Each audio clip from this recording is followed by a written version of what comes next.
channel. Well, here we go again. A little bit different this week. I've got a bit of a channel update, I suppose you'd say. I've got to stop working on the 900 at the moment.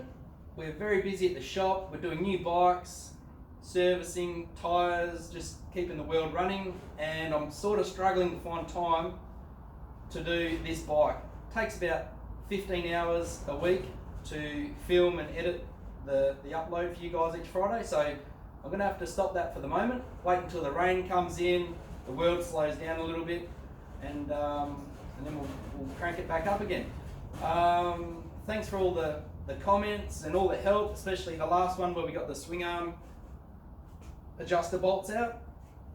Thanks Ronnie for the new shirt you sent over from the DUCATI Owners Club of Queensland, and your 3-bond applicator that you sent me. That's pretty good. I had a play with that today. It worked really good at the shop, so cheers for that. Everyone have a great Christmas. We'll see you on the other side of that. I'm going to take the kids crabbing and fishing and do all that dad sort of stuff. Have fun. Have a great Christmas. I'll see you later on. I'll still be uploading bikes coming out of the crate, accessories being fitted, that sort of stuff. Things that I can film during the working day or working week, I suppose you'd say. But yeah, other than that, you'll probably see about 4 months' time, we'll start to have another look at the 900. Thanks again.